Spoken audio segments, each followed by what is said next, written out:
ఐదేళ్లలో వైసీపీ సర్కారు విద్యుత్ రంగాన్ని పూర్తిగా నాశనం చేసిందని ఏపీ సీఎం చంద్రబాబు అన్నారు. గత ఐదేళ్లలో ప్రజలపై 32,166 కోట్ల ఛార్జీల భారం మోపారని తెలిపారు. విద్యుత్ రంగంలో 49,596 కోట్లు అప్పులు చేశారన్నారు. మొత్తంగా ఐదేళ్లలో విద్యుత్ రంగానికి మొత్తం 1,29,503 కోట్లు నష్టం జరిగిందని చెప్పారు. అసమర్థ పాలన, అసమర్థ చర్యల వల్ల విద్యుత్ రంగానికి తీవ్ర నష్టం జరిగిందని చంద్రబాబు ఆరోపించారు. పవన్ విద్యుత్పై 21 ఒప్పందాలు రద్దు చేసుకున్నామని చెప్పారు. ట్రూ ఆఫ్ ఛార్జీల పేరుతో అదనపు భారం మోసారని, గృహ వినియోగదారులపై 45% ఛార్జీలు పెంచారని చంద్రబాబు తెలిపారు. 50 యూనిట్లు వాడిన పేదల ఛార్జీలు కూడా 100% పెంచారని చెప్పారు. గత ప్రభుత్వ నిర్ణయాలతో రాష్ట్రానికి పెట్టుబడులు రాలేదన్న సీఎం చంద్రబాబు విద్యుత్ శాఖలో ఐదేళ్లలో 79% అప్పు పెరిగిందని తెలిపారు. మరోవైపు వ్యవసాయ పంపు సెట్లకు స్మార్ట్ మీటర్లపై త్వరలో నిర్ణయం తీసుకుంటామని స్పష్టం చేశారు. విద్యుత్ రంగాన్ని గాడిలో పెట్టేందుకు కేంద్రం సాయం తీసుకుంటామని చెప్పారు.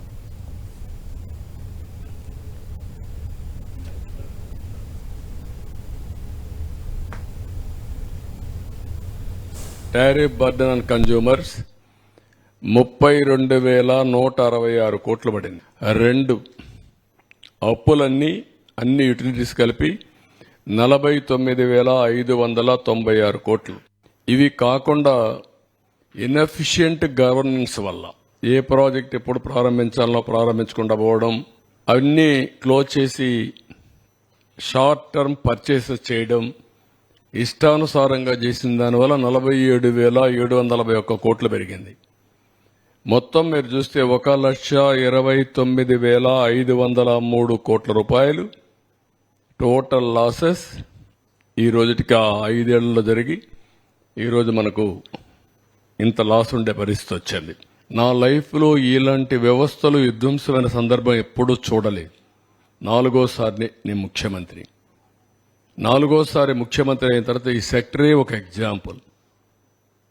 2014లో 22.5 మిలియన్ యూనిట్లు కరెంటు కొరతుంది. దాన్ని 3 నెలలు అధిగమించాను. అక్కడి నుంచి రిఫార్మ్ తీసుకొచ్చి రేట్లు పెంచకుండా నాణ్యమైన కరెంట్ ఇచ్చాం.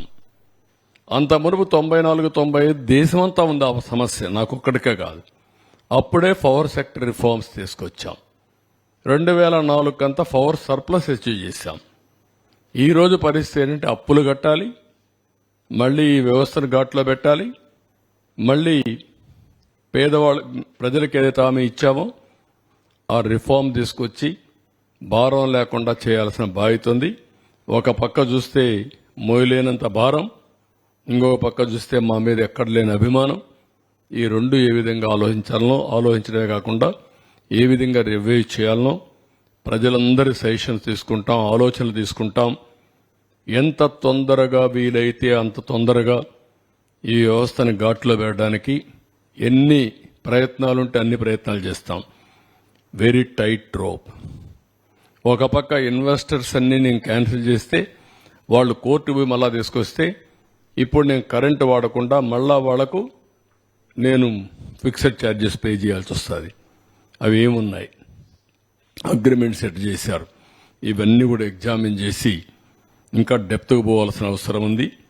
ప్రైమరీగా నేను ఇస్తానన్న వైట్ పేపర్స్లో ఇది ఒక ముఖ్యమైన వైట్ పేపర్.